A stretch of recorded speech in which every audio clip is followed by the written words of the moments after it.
to see you here. Nice to chat with you again. And ladies and gentlemen, for our last session of the day, it is a crowd pleaser because we have a very interesting and fantastic individual. Kylie, if you want to go ahead and hit record. Yep, I'm getting there. Sorry. Okay, yep, you're all good.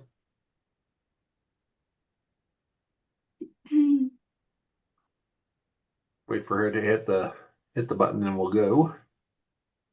You can start, Clay. All right. Well, it's my distinct pleasure to introduce to you today Mr. Brian Whitehouse. Brian's journey is a masterclass on how to translate your high stakes military leadership into cutting edge industry of technology. Before entering the corporate world, Brian served for over 6 years as an engineering officer and a planner within the United States Army. His service saw him commanding nighttime operations for thousands of service members during domestic natural disasters and leading elite teams through international airborne insertions, literally jumping into the Australian outback after a 20-hour flight to get the mission done. I don't recommend that. It's not a lot of fun. However, as many of you are currently experiencing, Brian eventually faced the challenge of the civilian pivot. He chose to lean into his engineering roots and pursuing a master's program in computer science at the University of Chicago. During this time, he didn't just learn how to code, he specialized in software engineering, mastering languages and systems that power today's digital infrastructure. He effectively bridged the gap of being a leader of soldiers into building complex systems. Today, Brian is a machine learning software engineer at Workday, working on their machine learning runtimes and DevOps teams. He operates in the insertion of machine learning and high level architecture. Whether you're curious how to survive a technical master's program after years in the field, or how to explain your military experiences to a tech recruiter, or the day in the life of a machine learning engineer actually looks like, Brian is here to share that blueprint.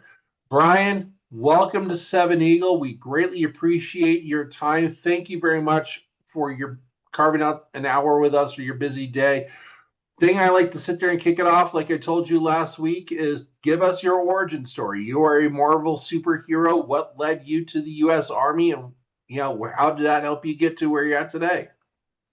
Yeah, so I guess on my end, I did Army ROTC at Villanova. I studied mechanical engineering, and from there, like commissioned as an engineer officer. Was fortunate to get stationed in Alaska, which absolutely loved. Kind of is my big hobby is all outdoor sports. So next week I'm doing an avalanche level 2 course. I started backcountry skiing while I was in Alaska. So if anyone has questions on that, can also chat on that. While I was in the Army, if anyone's, I guess all of everyone here was in the military, so to some degree have probably been frustrated by like systems and specifically like the lack of. I just remembered like it would take more than a full day to have a Humvee deployed from our motor pool, and at some point you're like, okay, there has to be a more efficient way to like operate. So look towards the tech industry as kind of like that leading end of innovation. Um, and I guess some amount of hubris was like, oh, it can't be that hard to learn how to code. So like, let's go learn how to code to get into tech. And now 5+ years later, after like making that decision, I almost like feel like I am aware of how much I don't know. So I almost feel dumber than when I started. Um, like the rabbit hole is very, very deep. From there, went to do my master's. Uh, I think the biggest thing I did is I took a deployment during my grad school time period, which I don't necessarily recommend, with the Illinois National Guard. And I timed the market in kind of a weird way where all my classmates graduated in 2022 and it was really hot. Like they were just offers left and right. For me in 2023, it felt like I was hitting a brick wall after brick wall. Can talk more about that, but like it's only gotten worse more than likely from what I can tell. So if ended up getting actually hired at Workday as a mil vet hire. So they had like a pipeline for DEI and one of the protected classes being veteran. So and since being at Workday have shifted roles to become more infrastructure heavy, still software land, but like different as like the industry's changed, so have like where they want to like optimize. Yeah, so I think that's kind of probably the best place to start. I love that. And you really, the tech world is kind of all over the place right now. You're seeing tech sort of like I don't want to say bubble 2.0 again, because everyone out there is learning all of this stuff. And yeah, you got into Workday, but that's where a lot of the people here, particularly the tech side people who are looking to break out into that organization. Thank you, Kylie. I appreciate that. I was about to do that. But what, besides, obviously your authenticness, what else helped you get into Workday besides that, that DEI bridge and, that protected class stuff? Like, besides all of that, what else was sort of like that lever that you pulled to get you in the door? Yeah. So I was fortunate. I signed up for ACP, different program, different opportunity. They paired me with a mentor that was in the tech industry. His parents were military, so that was super helpful. And I have an Excel sheet somewhere, and I applied for over 200 roles, had like 4 or 5 interviews, some of which were just like online code screenings, not even talk to a person, and only 2 offers over 4 months. Um, so some amount of just like persistence where you're just like throwing dirt at the wall to see what sticks. Um, there, I think to some degree you have to figure out what you want to prioritize. So at the time I was living in Chicago. I had to move. I Right now the job market, as far as I can see, is requiring a lot of relocation if you want to work in tech. Um, I think the network is even more important than it's ever been. So the next role I have, if I suspect probably won't even be listed. It's going to be me reaching out to people and being like, "Hey, like I would like to go do this. Like, can you talk to this person for me?"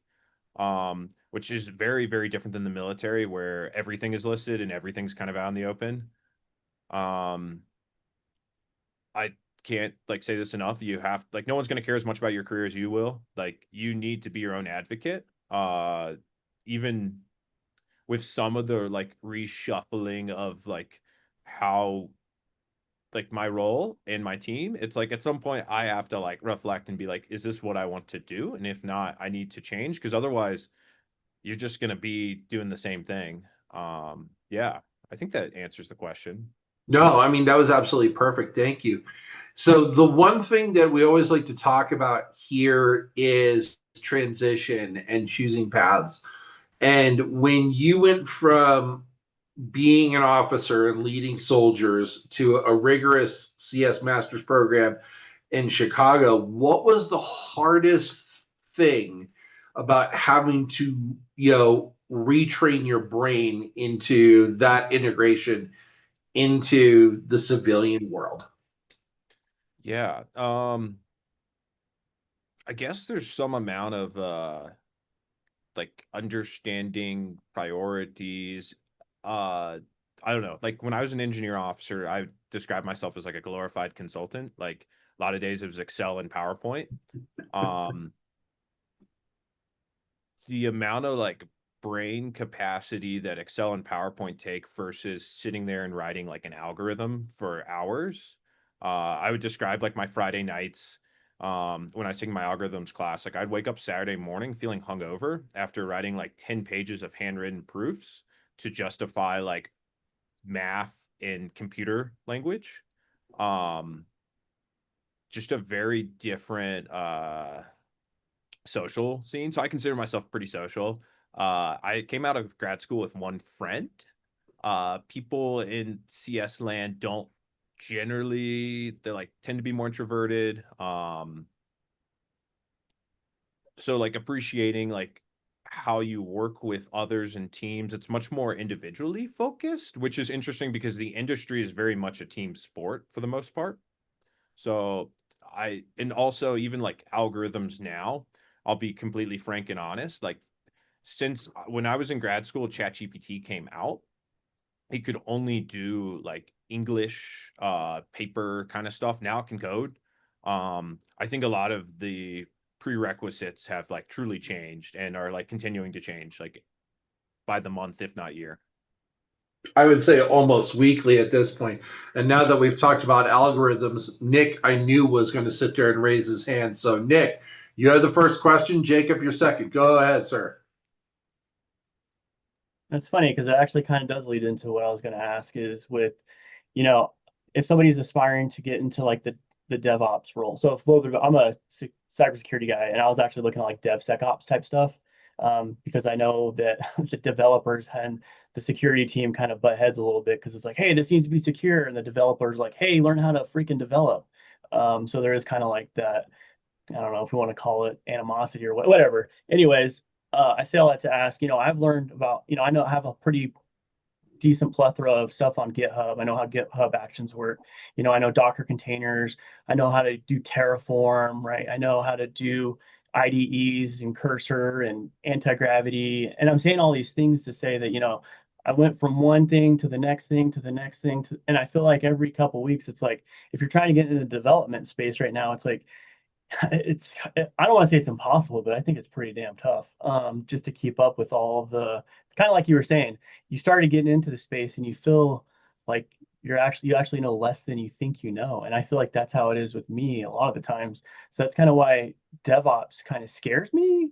I guess. So what's your opinion on somebody who's interested in that aspect of DevOps? Because I get on the call too with interviews and people ask me, so what is your what's your stack that you like to use? I'm like, well, I have a Proxmox server set up, I've done blah, blah, blah, blah, blah. And it's like, I don't have a particular set stack. So it's hard to answer that question. And I think that almost is what derailed me from my previous interview. And that's why I'm still not OJTing, right? Yeah. I think this is complicated. So I think you have to like be open, especially early career, to trying to learn as much as you can while also knowing what your like line in the sand is, and then like recognize that the more lines you have, the harder you're going to make it for yourself. Because I think you come out of a place like the military where you get told what to do all the time, and your immediate like response is, now I'm not going to get like bossed around, pushed around. I'm going to tell everyone what to do, kind of thing. And then the reality is you're at the bottom still. I would say the to answer like going DevOps not my I didn't aspire to do my job partially because I didn't really understand because I'm like pretty heavy infrastructure. Like this morning it was like Kubernetes and then like trying to reformat Docker images.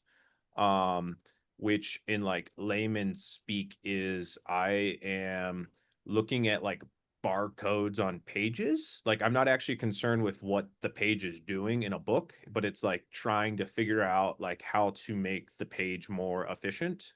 Um, I think that the big question right now in the industry is what is going to be most impacted by like advances and like with cursor and everything else. So to give like my view of it, it's like you have front end, you have some amount of middle stack, you'll have full stack which covers the gambit, you'll have traditional back end which might be more database heavy. um in the DevOps space you're kind of in this weird land of needing to know, like I would say my team's become pretty standard to like the Google SRE model. It's site reliability engineer. So like try to automate all manual processes. The manual processes being like, let's program this printer. So there's some guys on my team that are very ops heavy. They don't generally want to write what you would think of as code. They just want to fix very simple things. And then you bring in software engineers and try to teach them that. I don't necessarily think that's going away. So my bet is that infrastructure is confusing enough, it's hard enough. So right now, I would say like if I'm at a restaurant and the chef in the menu are machine learning models, so we'll create your resume, whatever, in the Workday suite of software. I'm the guy building the pipes, and the pipes are pretty gross. They're not necessarily glamorous. The error logs are still not very fun. Um, the context for like I will use Gemini to fix very small bugs, but it doesn't have enough awareness to understand how these 10 repos in a massive and some of them might even be in Bitbucket, right? So it doesn't have that context yet. And the consequences of making some of these changes are like higher because of just like the nature of infrastructure as code. So that's kind of where that'd be my selling point to DevOps is I don't think it's going away as fast as some of the other roles are. And then for context too, I think right now the perfect engineer is 5 years of experience. And the irony is like if you don't have five, you're like, well, what am I doing? So like in some ways feel in this boat. I think the conundrum becomes like, what are you willing to do to go get that job? Like, there's still startups that are hiring, but I think it's basically New York and SF for the big ones, or you're like putting yourself into a very big pool trying to like sift through. I wish I had better like feedback than that. The other thing that could be pretty valuable is having a clearance. Um, Getting onto some of these government contracts and being a developer in that space is like still like Amazon for Kuiper, which is their competitor for Starlink. One of my buddies works there. I think they give 50K a year just for having a TSSCI. So like your software engineering gig is already protected. Like Amazon's notorious for doing layoffs, but like they can't, it's so hard to get these people. Yeah, that's a lot. I don't know. I think that should answer all your parts of your question. Yeah, I did. Okay, cool. It's kind of what I'm seeing across the battlefield. So Yeah, you're and like you're on it. But I don't want to take Jacob's like I want to ask a question. I'm always asking questions in these things. I feel bad for Jacob over there. Questions are always good, Nick. You know how I feel about them. Jacob, go ahead, sir. My man down in Tampa. Hello, sir. So I'm looking to break into the IT space. I'm looking to try to specialize in something web design, but I'm trying to figure out, and I have been unsuccessful so far as to how wide should I cast my net to find something to get into the breakout stuff. I've been in the Army 16 years, done about all of it, but I'm having trouble focusing and localizing what I should focus on as far as transferring into the civilian side. So do you have any recommendations as far as that goes?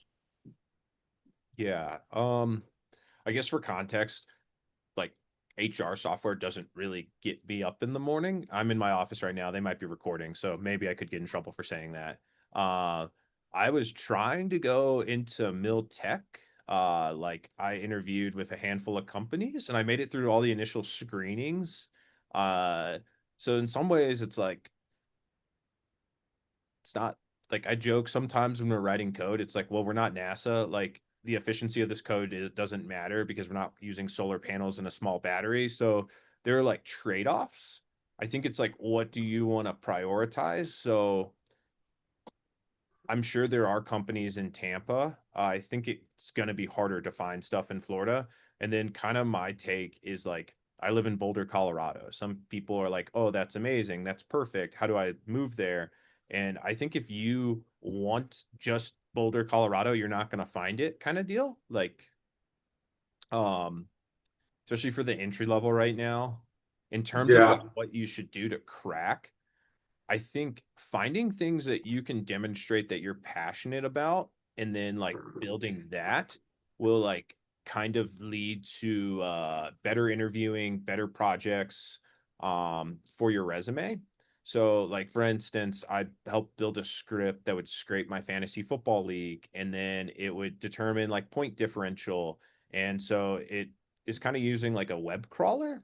So the only part that's not fully automated is I have to give it the access token that you would get when you look at like an HTML page. And if I'm speaking like a foreign language, I guess the gist is that I'm like showing that I can be creative and work on my own. Which in this space is probably the biggest premium.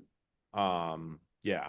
Like nobody I think a lot of like software engineers will just sit there at a desk most days and they might Slack, they might go on a Zoom, but they're like expected to just do work by themselves, which depending on what you did in the military is like quite the opposite. Like no one's holding your What hand. would you recommend as far as like areas of study to break into that kind of stuff? Like I know coding, but is there a specific brand of coding you would recommend to break into it or Yeah, I think the way I would think of it is like you have a handful of different languages, and then it's kind of like what are you passionate about? Python's not a bad option. Um, that would kind of be my recommendation. It's sort of the new cookie cutter, and like we use it at work all the time. There are certain companies where they won't use it, so that's where I feel like it kind of just depends. Um, going back to like the whole front end example, like on the front end, they use a lot of JavaScript. Um, so they'll use like React JS, like that kind of stuff, Node.js. I think front end is like the first to get cold. Like it is, I've watched what like basically a ChatGPT in 30 seconds can build a web page that I would take me over a week plus to build. Um, that's kind of my like 1,000 foot take. And front end engineers will probably disagree with me because they do lots of great things too. But I would stick to back end heavy stuff. So Go is Google's proprietary language, or I guess open source now, but they built it. That's another good one. Does that help? yes, it does. Thank you. Yeah.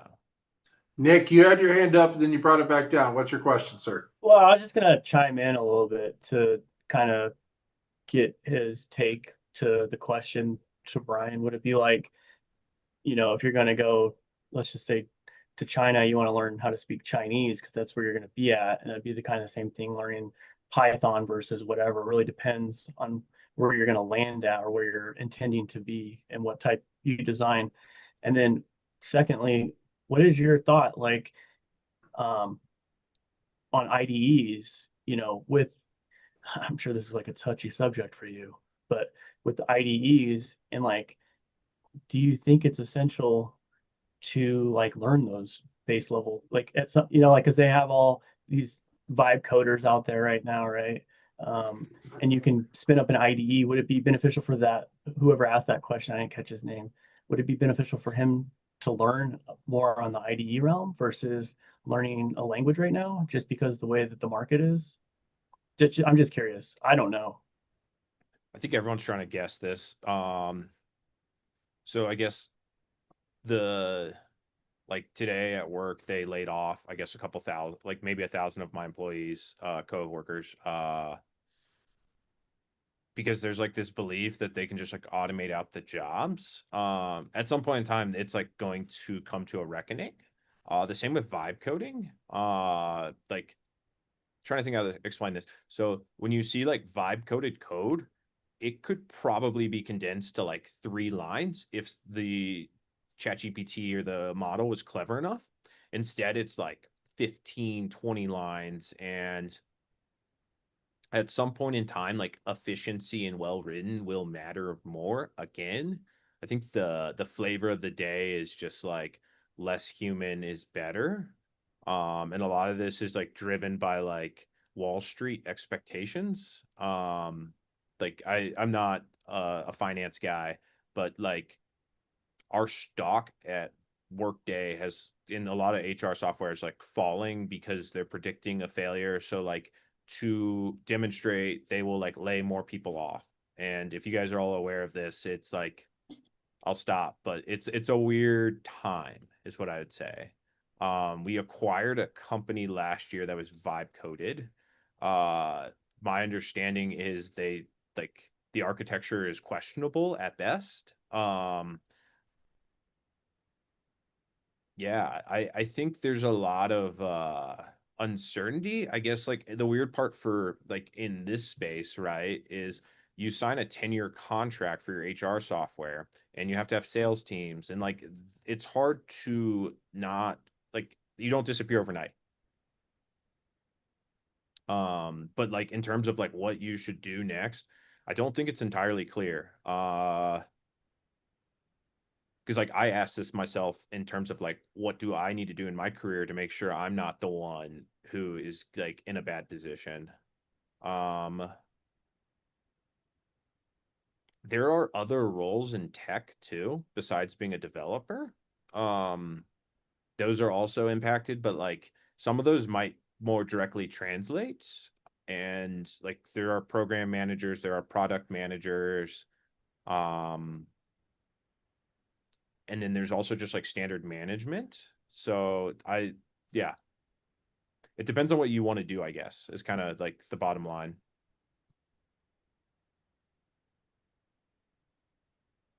Nick, did that answer your question or give you a little more clarity? Or Well, yeah, I gave him a thumbs up. I was just kind of, I guess, the piggybacking off of the previous question to draw some insight from that. Yeah, I, yep, yes, sir. all Cursor right, is like the weird industry standard right now. If anyone's curious, you can download it. It's free. You get so many tokens. You could like ask it to make something for you. I think my like 1,000-foot take with vibe coding is it's like free solo rock climbing. So in software land, you have tests and you have logs. So your testing says like, oh, when I fall, I only fall to here because my test failed. So I stop like merging. In vibe coding, it doesn't really work yet. So you're just gonna have to start over at some point, is kind of like the thought fear if you don't know what you're doing. So it's like a weird way to start learning, which is why I'm not like slightly skeptical to recommend vibe coding first, but it's at least worth like you can see what it can do. I love it. I love it. Thank you, Brian. Christopher, yes, sir. So, at being part of the tech world, you must have heard about the recent news of what happened to most of the stocks after the big AI scare, about how the market is kind of taking a dive right now in the tech world. Yeah. Um, it's like, I guess when you read all these things, either most people are ignorant to how they're reading stocks or anything, but I guess when it comes to being stability in the tech world as it is constantly evolving, should you always be ready to find new employment elsewhere if the company you're working for, there are signs that layoffs are imminent? Because it seems like I'm not sure how stable the tech world is when it comes to employment. Yeah, no, I think this is fair. It's changed a lot. So like in 2021, 2022, you could go to a 10-week boot camp and probably, if you interviewed well, get $150,000 like entry-level software engineering gig at Meta, Google. Um, Now it's not the case. Now, as we've talked about, that's like way, way harder. I guess for myself, we got moved, or I got moved onto like a government contract. No one else on my team is a vet, so it's semi coincidental. But we're like running HR clusters now for like 3-letter agencies. Um, so in a weird way, because they haven't been stood up, they've been paid for in advance. It's like I'm not worried about my role. I think it's always possible. I think the like real upside to tech is that compensation and like stock are trending. Like if you believe that like they will continue to disrupt, then like you will continue to win more often than not. At least that's kind of my read. Um, there is like there are these same roles in the DoD. Like I interviewed with the Air Force for a software role. Uh, Probably a lot more stable, also substantially less pay. So I think that's kind of the trade-off. And who knows, like with all the cuts that were made this past year, I don't even know if that role still exists. So So there's stability but less reward, and more reward but less stability sometimes. yeah, I mean, I guess like for context, I would say 40 to 50% of my coworkers are all foreign. Um, and like you get to a certain level where it's like they basically are trying to throw enough money to convince you to stay. But that's like kind of the big tech offer. That's not, and who knows, like maybe that will change in the future. Yeah. Thank you. Yep. I love it. I forgot that you were up in Boulder. I totally forgot about that. I apologize. But Good. you actually brought up something that, you mentioned a boot camp earlier and talking about kind of the path you're going down. Why did you choose your master's rather than going to a coding boot camp or just trying to go to the workforce directly with your mechanical engineering degree? Yeah. I guess so for the mechanical engineering part, I didn't feel like I was doing technical enough work in the military. So like in the Army, they have the Army Corps of Engineers. You can be on active duty and work there. I was in an airborne unit, so their view of engineers was you guys can't build anything in 24 hours, and we move every 24 hours in like any sort of training scenario. So you're kind of like a redheaded stepchild where they're like, "Oh, what do we do with you?" you know? Um so at that point in time, I was like, okay, I should probably like redo my education. I had some friends do boot camps. I think so like one of my coworkers, he did college online, taught himself how to code. He's phenomenal, but like you really, really have to be like driven, drawn to it. And my personal observation is that like 27 years old, if I haven't learned how to code yet on my own, I probably wasn't going to be able to do it without a more structured environment. Um, U Chicago had a really good program to go from zero to master's. So you had to take prereq courses that didn't count for graduation.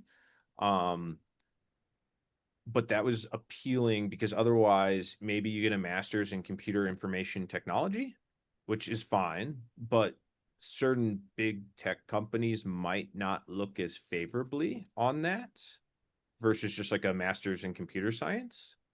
And I guess all this to say that like once you're in, nobody truly cares, right? Like my coworker who has his online degree and I are not looked at any differently. It's all about like what you do to perform. Like everyone just wants to win. Um, but getting that foot in the door, at least I think helped.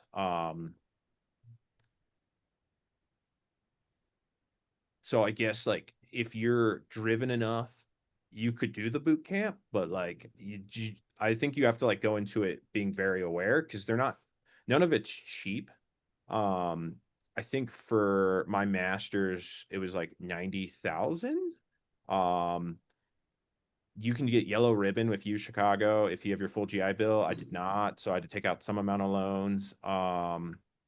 Boot camps I think range anywhere from 5 to 20, and then like as far as job placement after, U Chicago definitely, in my opinion, had stronger placement opportunities because basically, like, they would find you a role at because they run a bunch of labs. If you've watched any of the Oppenheimer movies, like U Chicago had like helped build Little Boy. I believe that was the one they built. So they have like all these labs where they're like constantly tinkering and doing stuff in the computer science and energy space. So they can find you what I would say are like roles, but they're not necessarily high paying. But if you're like in a position where you need to find something to get experience, that is available. I love it. Thank you very much. Yeah. Um, Ava, why did I have a feeling that you were going to ask a question? My Jedi sense was going off. Ava is one of the really interesting people here, so I'm really glad you raised your hand. Go ahead, Ava.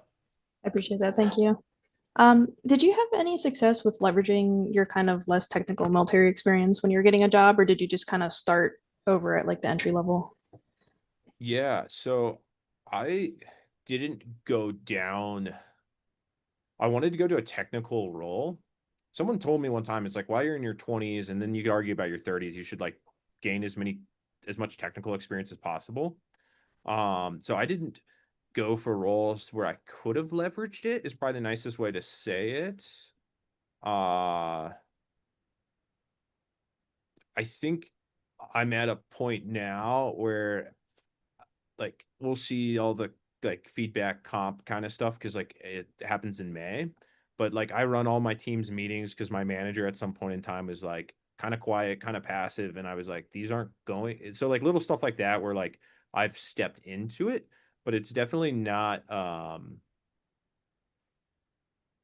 was not something I interviewed on. Um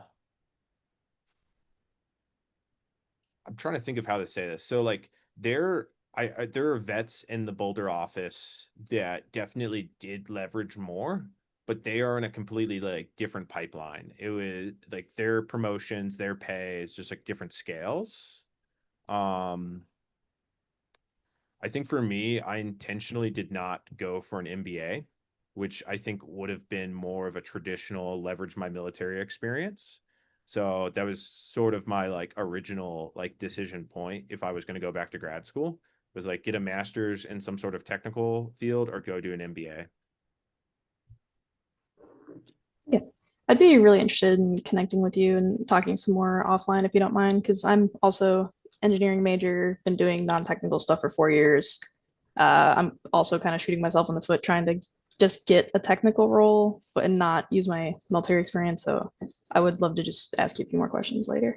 Yeah, definitely. For sure. Connect on LinkedIn.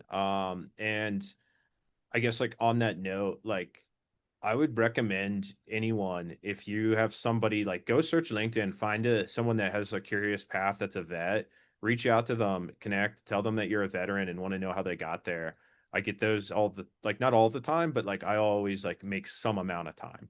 I think you'll be more successful than you realize, especially if you like leverage the veteran connection part. And then about the technical versus non-technical. So because I did ROTC, I had like most of my classmates were not going into the army.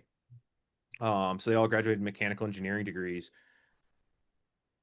I was like, money's not everything, but like money and time off are pretty great in my opinion. And coming out like last year, I was able to take 31 days of PTO, not including weekends like leave. So like 31 days, just like 6 weeks.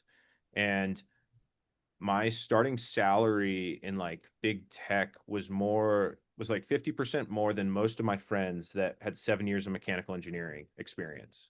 So like if you can hit the right industry, like I not even embarrassed, like I'm doing well, right? Even compared to like financially all the other things, even having to start over. So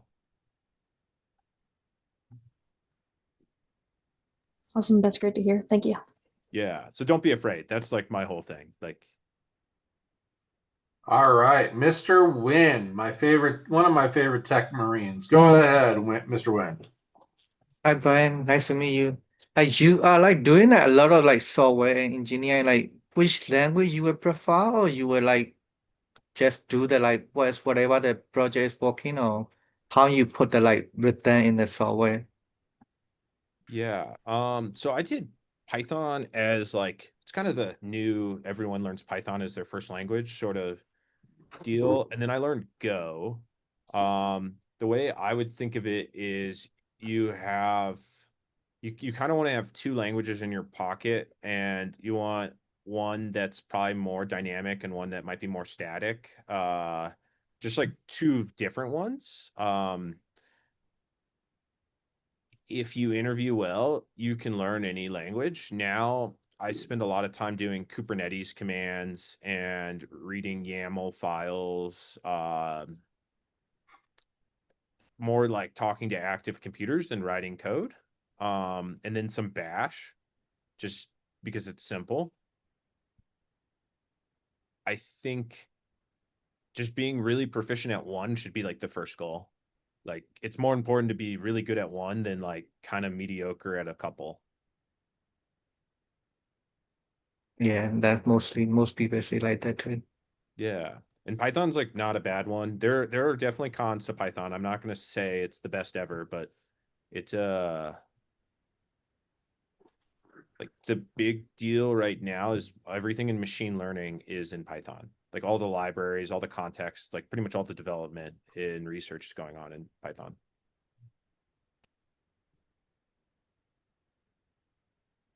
Yeah, that is a true about that. Like Python library is more than the other library they make it create like. Yeah. Yeah, I want to sort of talk about that because I know that there's some people kind of apprehensive, Brian, about what you do. You're talking about Kubernetes and DevOps, and that's kind of what you're doing now. For those who don't know the jargon, how would you describe your work at Workday in military terms so that way people can sort of have that aha moment? I told you I was going to have good questions for you. Yeah. I think the hardest part is a lot of it's black boxed. Because we have hired some new coworkers, and I've probably repeated myself like 4 or 5 times, and I'm just like, this stuff's just actually really, really confusing. Um, so at a high level, what I do is if you think of like, I'm sure most people have seen like a server room before. The trend has been moving everything to remote server rooms.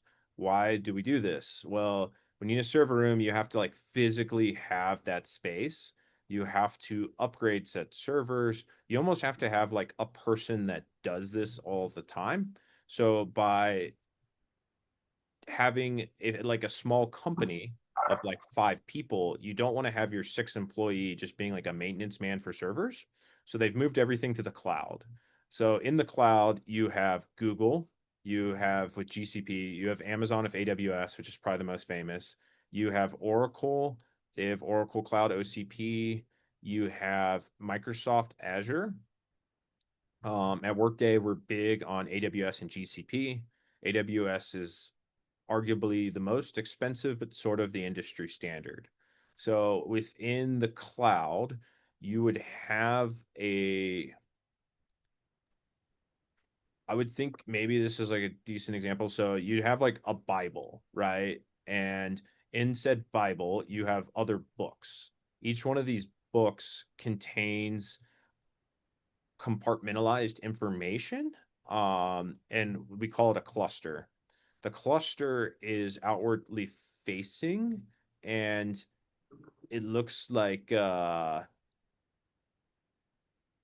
something in the Matrix almost when it's like actually being like interacted with, but you're basically interacting with a remote server stack somewhere. These commands were created by Google. Google basically thought through a lot of how to do this at scale, and they open sourced it all. So if it makes anyone feel any better, I knew none of this while after graduating with my master's, and I've learned all of this in like the year since. Years since. I think to some degree, it's like a shift from like if you're printing, if you have a printer job going, right? If the printer job fails, you don't print anything. But in reality, if you have a bunch of different calls that are going synchronously or asynchronously, if one of them fails, it could be like bad, because they all build off each other. So it'd be like in your metaphorical book, all of a sudden a page is missing, and now the book doesn't read. So Kubernetes has like also made a lot of progress to have duplicates with mini replicas and all sorts of like built in under the hood safeguards. So what used to be an entire industry was kind of simplified. The software side to it is some combination of like you have what you think of like a traditional like website or web app sitting on top of all of this infrastructure. So I don't know if that helps. I've been talking a lot there, but yeah. You know, it's just it's good to frame the thought process for people. You know, what is you learned a lot of technical skills, you learned a lot of different things when you came out of the army, and you had some other things in the military, like the engineering project at Elson Air Force Base. How much civil engineering mindset does it actually translate to software engineering in your day in the life? I think some. I think the bigger thing is just like wanting to be a problem solver. Like not my most exciting problem to solve, but we have this is like today. I was working on this morning. So we have a new federal cluster with some 3-letter agencies that we're serving their HR software to. The process to get all of the like just think of saved files approved and promoted is such that like it could take days and you have to do it every month. So my manager like asked me, "Hey, just simplify this. Like you have 3 weeks, come up with a plan to simplify how we do this." We have like 40 files. They'd be called artifacts, but we'll call them files. So like you'd like save your Microsoft Word file. And I asked one of the guys who helped build all these, I was like, what do these do? Why can't this just be one? And within like 30 minutes, we determined like 5 or 6 that I could just delete. So the short answer is like mechanical, like minded wise, civil minded wise, like not really. There are like cool opportunities to do both. I've had friends that are like software engineers at SpaceX, right? Where like they are truly building software for rockets. So you have to have some intuition into both. Um, I think for me it doesn't, but like this would be like the same sort of mindset I would have had in the army where I'm like would ask my boss, sometimes I'd get pissed and be like, why are we doing this? Like this doesn't make any sense. And sometimes they just tell me that they didn't care and just do it. And I'd be like, okay, sounds good. Or at least here, my manager's like, no, go fix it. Okay. I mean, hey, a logic flow is a logic flow, whether it be water or software or something like that. Yeah. So, machine learning and AI learning is like the super hot field right now. Did you feel like that you needed to be a math genius to enter into the field, or was it more about logic and systems you learned in the military and then when you were getting your master's? Yeah. So the weird part to everything in like ChatGPT is like about 2 years ago, I got to like write my first algorithm at work and I was stoked because it's like once a year, there's like something I need to sort and I want to do it in an efficient manner or like and now I think a lot of that's going away. Like, I don't know if we'll ever have to write algorithms again because it's so much faster and cleaner. Um, and it becomes a maintenance thing to some degree. And what I mean is you want your code to be easily readable for the next person who's going to try to maintain it. So it would be like you were writing your novel in English and then you like died. And then the next guy's like, well, I'm a Spanish speaker. So we'll see. I think systems are more important than math, but yeah, it'll be interesting to see. I think math is becoming less and less important. Thank God. But yeah, When I was at Pathfinder school and sniper school, it was a lot of math, and I'm just like, oh my gosh, I'm gonna die. And now it's sort of like, okay, here's AI, and it does it for me now. Um, what is it like? You obviously did a lot of crisis planning and a lot of trying to be forward thinking. Obviously, being in an airborne unit, that's kind of their mantra. And everything is about uptime and response. How does being in a high pressure DevOps environment feel similar to being on deployments or being on ready alert, getting ready to board the plane to do a jump. Is there parallels in your perspective to that? Um, I don't know if anything will ever be as like enthralling as the military. I don't know. There was very few jumps where I wasn't scared out of my mind just because everything felt so chaotic. Um, and it was almost always combat like equipment, like at night, like never the fun ones. Yeah. So I guess the highs are never as high, the lows are never as low. Um, I guess the example I would give is we have we have like 19,000 customers, one of which is a hardware company that everyone's heard of. That company, on one of their IT guys saw that we had like it said like payroll machine running in the background, and he'd never seen it before. So they flagged it. They came to us. I got pulled into an incident, and it's weird because like in the incident, it's like lawyers asking me how like our code works, and it's the same thing where I'm like trying to dummy down how endpoints and API calls work. Um, but all this to say that the incident happened at like 3 o'clock in the morning, and none of our customers besides them notice. So we kind of slow rolled it where everyone comes into work at like 9 or 10. And so afterwards I went and talked to my director. I was like, hey, like this took us like 4 or 5 hours to fix. Like we could have tried to like because there's a way to like fast track it by you have like a pager so you can call people's phones. And his response was like, no, that was great. Like completely like and so versus in like the army where if it had taken 5 hours to respond to like comms being down or something, like you would just be at the position of attention getting fried. So um I was never in any like true life or death situations when I was in the military. But like the simulated like JRTC, those sort of rotations, nothing has ever come close to that level of stress or pressure. Yeah, that's because I work for a fintech company, so I kind of understood exactly what you just said right there. And an API call not processing correctly was always like blowing things up.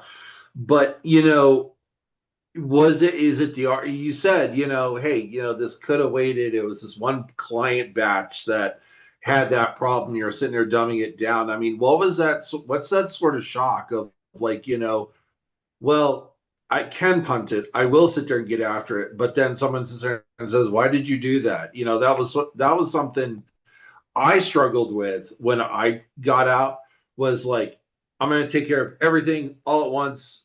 As it comes up, I'll sit there and resolve it and try to forward think it. And I had people sit there and say, why are you doing that? You don't need to do that.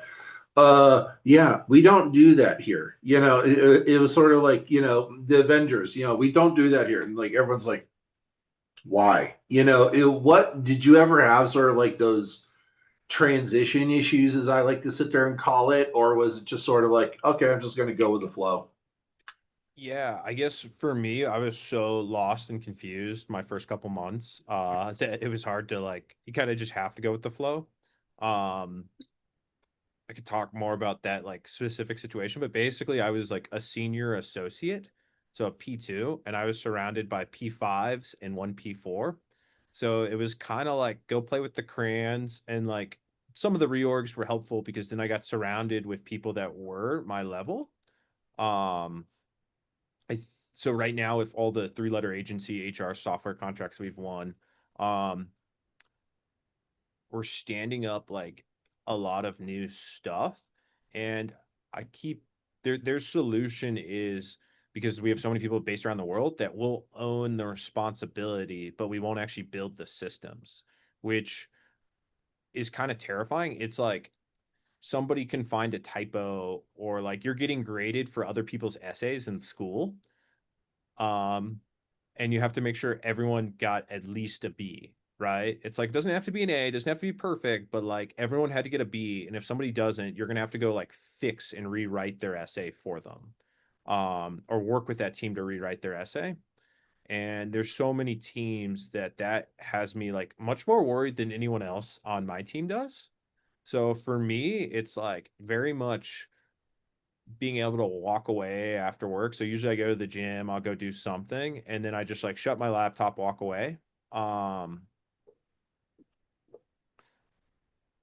There is on call, which is like a different beast entirely, where it's like, no, actually this is your 24-hour problem.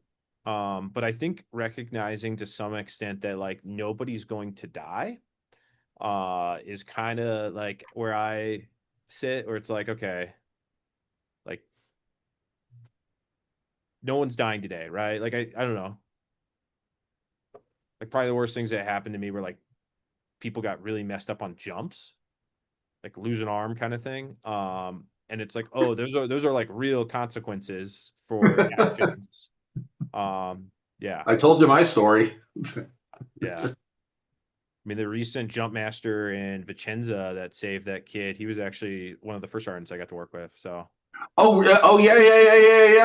I saw that video. Yeah, cool.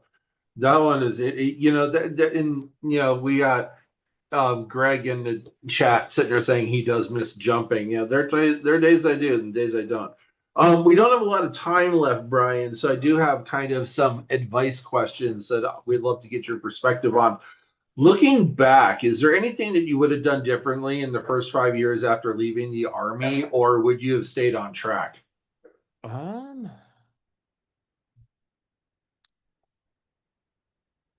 don't think so right now. I don't know. Yeah. I mean, like, I guess to be quite frank and honest, I'm at like a point in my role where the vacation is kind of what keeps me around. I'm hoping to do a Denali expedition in June. So it's like 3 weeks on skis in Alaska. Nice. Because like at some point, like I don't, fixing HR software doesn't necessarily get me up in the morning, but like I think my real revelation is I need to be fine moving to New York or SF and taking a 40 to 60% pay cut.